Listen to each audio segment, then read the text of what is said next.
अब हम देखते हैं अवकलनीयता क्या होती है। देखिए क्या है कि यदि f(x) एक वास्तविक फलन है तथा a इसके प्रांत की एक वास्तविक संख्या है। अच्छा, वास्तविक फलन क्या होते हैं? वास्तविक फलन वे फलन होते हैं जिनका डोमेन और कोडोमेन दोनों रियल होता है। मतलब क्या है कि f such that r tends to r, ठीक है ना, टेंस टू क्या, यहाँ पे ये आपका डोमेन है, ये आपका कोडोमेन है।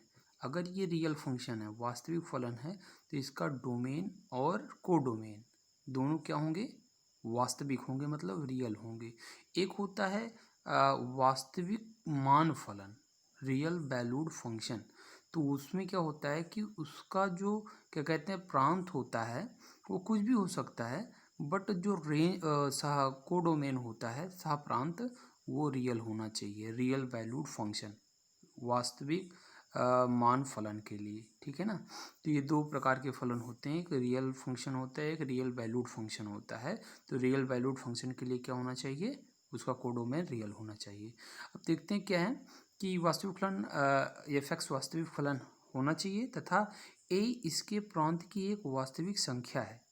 हमने मान लिया कि इसके प्रांत में a कोई वास्तविक संख्या है, जिसपे हमको अवकलनीयता सिद्ध करनी पड़ती है कि इस पॉइंट पे वो फंक्शन अवकलनीय है या नहीं है। तब हम फंक्शन का पहले क्या करेंगे? ग्राफ बनाएंगे। फंक्शन का ग्राफ देखते हैं। फंक्शन का जो ग्राफ है, मान लीजिए इस प्रकार है। ये फंक्शन क्या है? y=f(x) है, y=f(x), ठीक है ना। अब इसका ग्राफ बन गया। मान लीजिए कि ये आपका कोई पॉइंट है ए, जिस पे हमको दिखाना है कि ये फंक्शन क्या है? अवकलनीय है, ठीक है ना। अवकलनीयता इसकी दिखानी है। तो देखिए, अगर ये फंक्शन है तो ये वाला पॉइंट आपका क्या है? यहाँ पे हम ऑरिजिन से ए दूरी तक गए और उसके बाद इसके जस्ट वाई एक्सिस के पैरेलल एक लाइन या एक्स एक्सिस के परपेंडिकुलर एक लाइन जब खींचते हैं तो इस ग्राफ को कहीं पे वो इंटरसेक्ट करता है। जहाँ पे वो इंटरसेक्ट करेगा वो पॉइंट आपका ए, यहाँ पे ए से ये क्या हो जाएगा? भुज हो जाएगा। और जब इसकी वैल्यू हम उस फंक्शन पे रखेंगे, किस पे? y=f(x) पे, तो यहाँ पे एफ है, मतलब इसका जो निर्देशांक इस ग्राफ पे इस पॉइंट का जो निर्देशांक होगा वो क्या हो जाएगा? ए एफ ए हो जाएगा, ठीक है ना। अब देखिए, अगर हम इसे थोड़ी सी आगे दूरी चलें, थोड़ी सी आगे, बहुत ही अल्प, यच क्या है? यच इज अ लेस देन 0, मतलब बहुत ही छोटा है ये। मतलब क्या है कि लेस देन तो नहीं कह सकते हैं फिलहाल, लेकिन ये है कि ये बहुत छोटा है, ठीक है ना। लगभग जीरो से थोड़ा से बड़ा है, ठीक है ना। तो अब देखिए, यहाँ पे ये अगर दूरी हम ले लिए कि यहाँ पे ये दूरी है, इस बिंदु से थोड़ी सी आगे दूरी गए, कितनी? a+h दूरी, ठीक है ना। ये ऑरिजिन से यहाँ तक की दूरी a थी और यहाँ से थोड़ी सी और दूरी गए, a+h दूरी। तो यहाँ का ये जो पॉइंट है, इसका निर्देशांक क्या होगा? ये आपका a+h होगा भुज के लिए। और कोड के लिए क्या है? इसी वैल्यू को जब फंक्शन पे रखेंगे तो ये y वाला पार्ट आएगा, ठीक है ना। ये वाला जो पार्ट है आपका f(a+h) आ जाएगा। अच्छा, इस पॉइंट के थोड़ा से पीछे अगर जाएंगे तो ये पॉइंट आपका क्या है? हमने मान लिया कि a-h, मतलब यहाँ से थोड़े से पीछे आए, h दूरी पीछे आए, तो क्या हो गया? a में से कुछ घट जाएगा, कितना? h, तो a-h। तो इस यहाँ पे देखिए, इस फंक्शन के ग्राफ का निर्देशांक क्या हो जाएगा? a-h, f(a-h) हो जाएगा, ठीक है ना। अब देखते हैं कि इस पॉइंट से हम एक रेखा खींचते हैं यहाँ पे, ठीक है ना। इस दोनों बिंदुओं को मिलाते हैं और इन दोनों बिंदुओं को मिला देते हैं, ठीक है ना।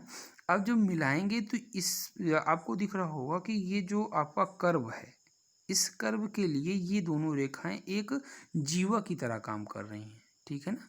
अच्छा, इस जीवा की अगर हम प्रवणता निकालें या ढाल निकालें, ढाल कह सकते हैं कि ये एक्स एक्सिस के अकॉर्डिंग कितना एंगल क्रिएट कर रही है, तो वो क्या हो जाएगा? हम जानते हैं किसी दो पॉइंट अगर दिया होता है, कक्षा 11 में पढ़ाया गया था, क्या कहते हैं, दो पॉइंट अगर दिए गए हैं तो उससे जो रेखा का निर्माण होता है उस रेखा की ढाल हम निकाल सकते हैं। तो कैसे निकालते हैं देखते हैं।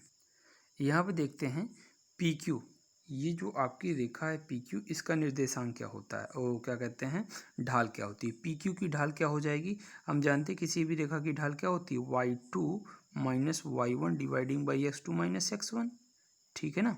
अगर ये वाला फार्मूला हम रखें तो कितना आएगा, y2 आपका ये क्या है, एफ ए प्लस एच है, और ये आपका y1 कितना है, एफ ए है। तो यहाँ पे A F A plus H minus F A dividing by ये क्या है, x2 माइनस x1, तो x2 ये है, x1 ये है, तो a प्लस एच माइनस में a।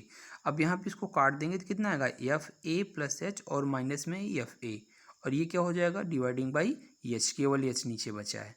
अब देखते हैं इस रेखा की ढाल, पी आर की रेखा की ढाल। तो पी आर रेखा की ढाल क्या हो जाएगी, वही फार्मूला फिर से लगाएंगे तो कितना आएगा, F A minus H minus में F A dividing by A minus H, minus में ए से ए कैंसिल हो जाएगा। अब यहाँ पे ये क्या आएगा, F A minus H minus में F A dividing by minus H आएगा। तो ये क्या हो जाएगी, पी आर की रेखा की ढाल। अब हम देखते हैं, अब यदि एच टेंडिंग टू जीरो, इसका मतलब क्या है, एच जो है जीरो की ओर अग्रसर है, एच क्या है, जीरो की ओर बढ़ रहा है। कहने का मतलब ये है कि हम यहाँ पे ये जो ग्राफ था, ये जो जीवाएँ थी, हमने इस बिंदु से थोड़ा से राइट साइड में, थोड़ा से लेफ्ट साइड में एक एक पॉइंट लिया, दोनों पॉइंटों को जब जोड़ा तो एक जीवाएँ आई, दो जीवाएँ आई। अब देखिए, अगर ये जो आपका यहाँ पे एच था भाई, ए में अगर जोड़े एच तो ए प्लस एच, मतलब इस पॉइंट से थोड़ा से आगे, अगर एच को हम धीरे धीरे जीरो की ओर बढ़ाना स्टार्ट करें, जैसे लिमिट में पढ़ाया गया था, ठीक है ना, जैसे जैसे इसको हम पीछे की ओर करेंगे तो ये देखिए रेखा, ये जो रेखा अभी ये थी, अब ये देखिए यहाँ से थोड़ा सा इसके पास आएगा, ए के पास आएगा, तो यहाँ पे मान लीजिए यहाँ से खसक के यहाँ पे आ गया, तो अब ये जीवा आपकी कैसे हो जाएगी, कुछ इस प्रकार हो जाएगी। अब मान लीजिए ये पॉइंट आया तो यहाँ पे ये जीवा इस प्रकार, मतलब देखिए यहाँ पे पहले ये जीवा थी, ठीक है ना, यहाँ पे ये आपकी ये जीवा थी, अभी धीरे धीरे कम हो रही है, पहले ये जीवा थी, ठीक है ना। अब अगर इस पॉइंट को फिक्स कर दिया जाए, इस वाले पॉइंट को अगर फिक्स कर दिया जाए और इस वाले पॉइंट को अगर हम मूव करें तो कैसे आएगी, ये जीवा धीरे धीरे सरकते सरकते सरकते सरकते सरकते सरकते सरकते ऐसे आएगी। तो एक समय ऐसा आएगा कि ये जीवा कम कम होते होते ऐसी निकल जाएगी, कैसे निकल जाएगी, ऐसे सीधे, ठीक है ना, ऐसे। और ये वाली भी अगर इस ए की तरफ आ रही है तो ये धीरे धीरे क्या हो जाएगी, एक बार यहाँ पे आएगी, फिर यहाँ पे, फिर यहाँ पे, फिर एक बार ऐसे आएगी कि ऐसे यहाँ पे इस पॉइंट से होते हुए ऐसे निकल जाएगी। तो यहाँ पे ये क्या बनेगा, इस वाले पॉइंट पे एक स्पर्श रेखा, ठीक है ना। और इसी को क्या कहते हैं, स्लोप ऑफ लाइन। इस पॉइंट पे एक स्लोप है, टेंजेंट है, ठीक है ना, इस पॉइंट पे एक टेंजेंट बन गया, इस कर्व के इस पॉइंट पे एक टेंजेंट बन गया। तो हम कह सकते हैं कि जब हम इसकी लिमिटिंग वैल्यू लेते हैं, कौन सी वैल्यू, लिमिटिंग वैल्यू मतलब एच को हम धीरे धीरे जीरो की ओर अग्रसर कर रहे हैं, क्या कर रहे हैं, जीरो की ओर बढ़ा रहे हैं, एच को धीरे धीरे कम करते जा रहे हैं और जीरो की तरफ जा रहे हैं, एच को हम जीरो की तरफ बढ़ा रहे हैं, तो क्या आएगा, तो हम इसको कैसे लिखते हैं, एच को अगर जीरो की तरफ बढ़ाए जा रहे हैं तो ये लिखते हैं इसको इस प्रकार, कैसे, limit H tends to zero, मतलब एच जो है इसमें वो क्या हो रहा है, वो जीरो की ओर बढ़ते जा रहा है, ठीक है ना। अब देखिए यहाँ पे क्या है, यहाँ पे ये जो पूरा फंक्शन था, यहाँ पे लिखिए F A plus H minus में F A dividing by H.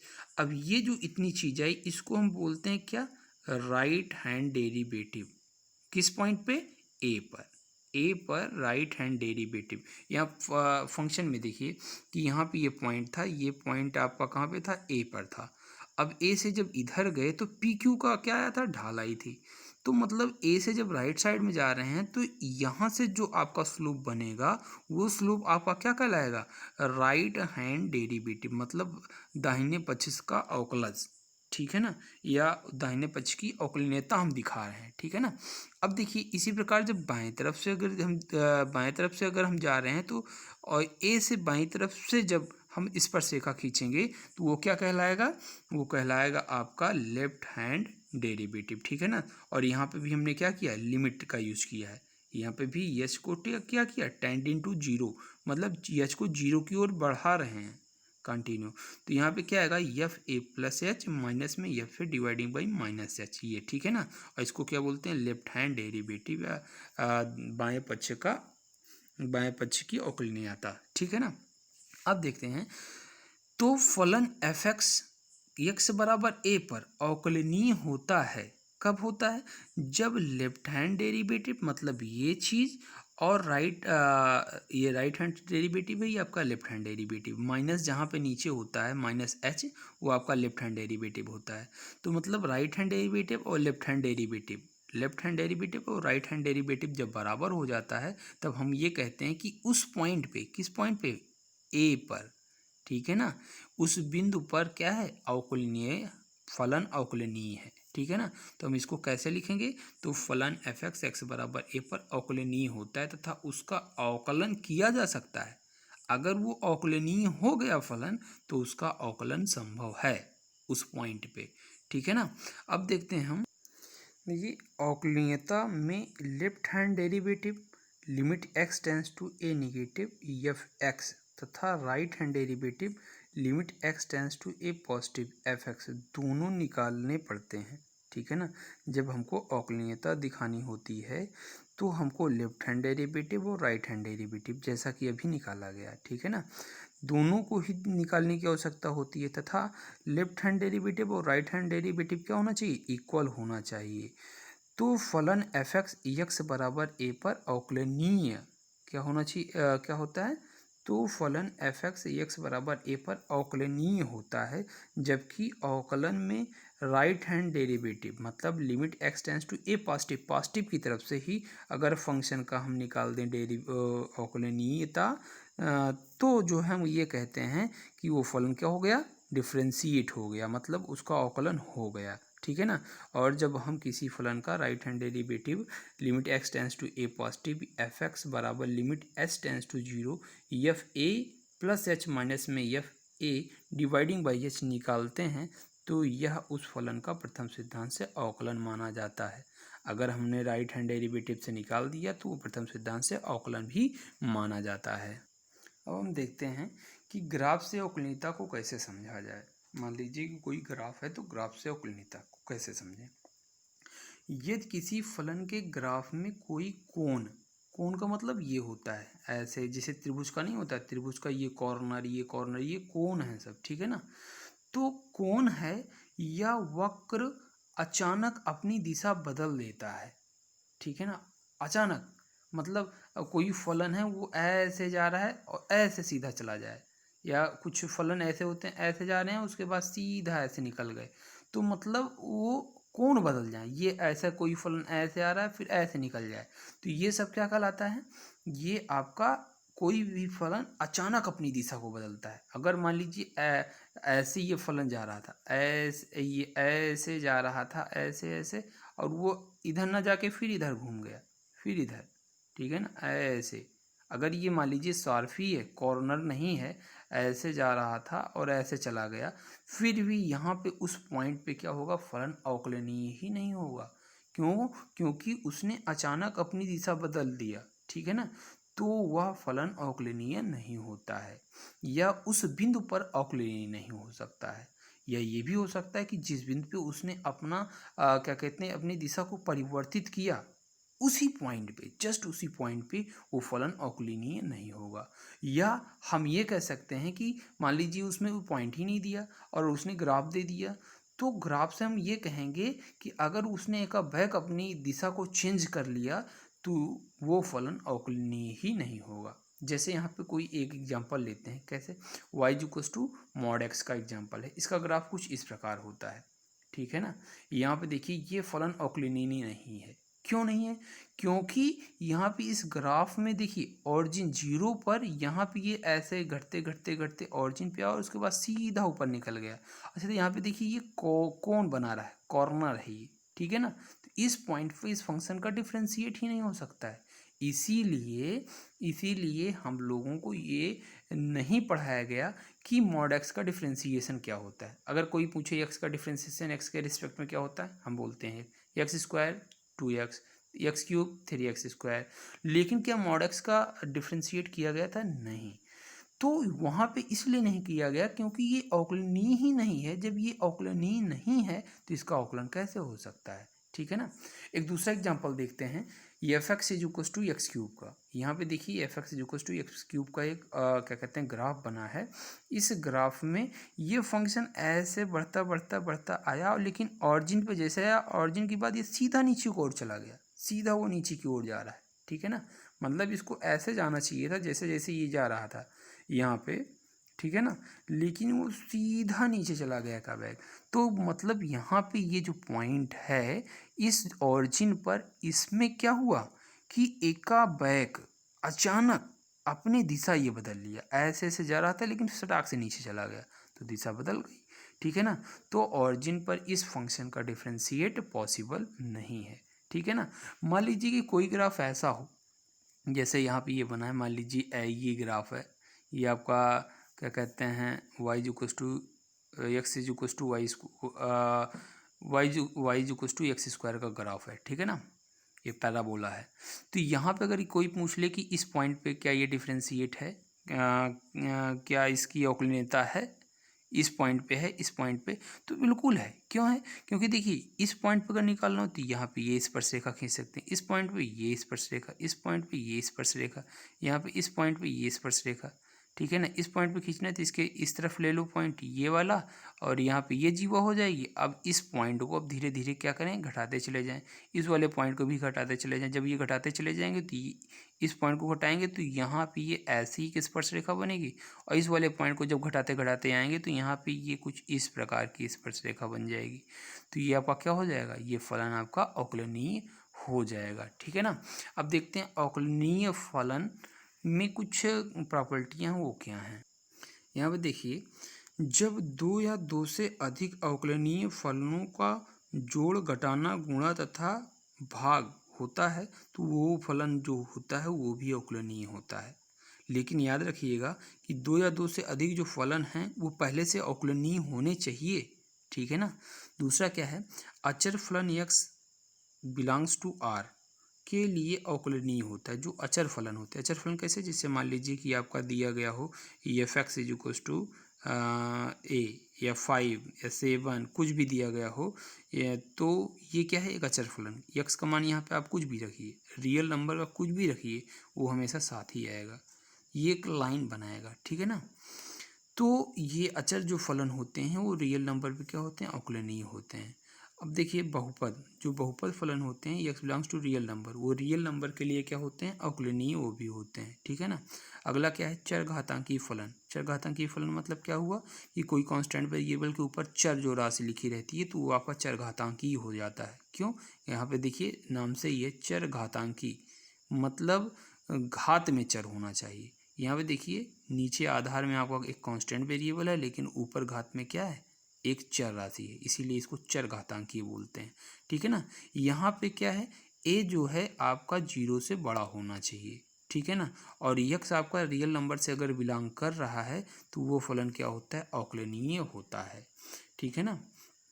अब देखते हैं लघुगुणकीय फलन अपने प्रांत के प्रत्येक बिंदु पर अवकलनीय होता है। जो लघुगुणकीय फलन होते हैं वो अपने डोमेन में, डोमेन मतलब जो भी फंक्शन दिया रहेगा उसका जो डोमेन निकालेंगे हम, उस सारे डोमेन के सारे पॉइंटों पर ये फलन क्या होगा, अवकलनीय होगा, ठीक है। अब देख लीजिए, माना कि ये कोई एक ग्राफ है। अब यहाँ पे हमको इस पॉइंट पे इसकी अवकलनीयता सिद्ध करनी है, तो इसके राइट साइड में हम थोड़ी दूर पे ले जाते हैं, मान लीजिए कि यहाँ पे गए, ठीक है ना, और इसके लेफ्ट पे भी यहाँ पे मान लीजिए गए, ठीक है ना।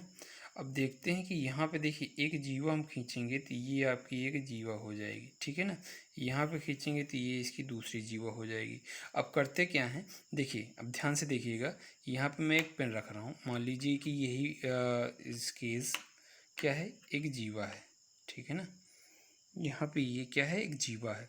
अब देखिए इस पॉइंट को, ठीक है ना, एक मिनट, देखिए यहाँ पे ये मान लीजिए आपकी क्या है, एक जीवा है, ठीक है ना। अब देखिए यहाँ पे अगर हम इस पॉइंट को फिक्स कर दें, जिस पे हमको क्या, जिस बिंदु पे हमको क्या करते हैं, क्या कहते हैं, अवकलनीयता दिखानी है, जिस बिंदु पे हमको अवकलनीयता सिद्ध करनी है कि हाँ ये फंक्शन अवकलनीय है, उस बिंदु को हम अगर फिक्स कर दें और जो हमने एच दूरी ली थी, एच दूरी जो हमने ली थी, मान लीजिए एच दूरी यहाँ पे जाके बैठ रही है, ठीक है ना। अब हम क्या करते हैं, इस एच दूरी को धीरे धीरे कम करने का प्रयास करते हैं। तो अगर इसको हम फिक्स कर दें, इसको अगर हम फिक्स किए रहें और उस वाले पॉइंट को अगर हम धीरे धीरे लाएं नीचे आगे, किधर, इधर की ओर, तो देखिए ये पेंसिल कैसे मूव करेगी, ये ऐसे है, ऐसे है। अब ये धीरे धीरे धीरे धीरे नीचे की ओर आएगी, धीरे धीरे। अब देखिए यहाँ पे ये पॉइंट आ गया, ठीक है ना, ये पॉइंट, वहाँ पे ये पॉइंट था, अब धीरे धीरे घटते हुए यहाँ पे ये पॉइंट आया, ठीक है ना। अब देखिए ये धीरे धीरे अगर जाएगा तो एक पॉइंट ऐसा आएगा, ये ऐसे ऐसे ऐसे ऐसे हो जाएगा।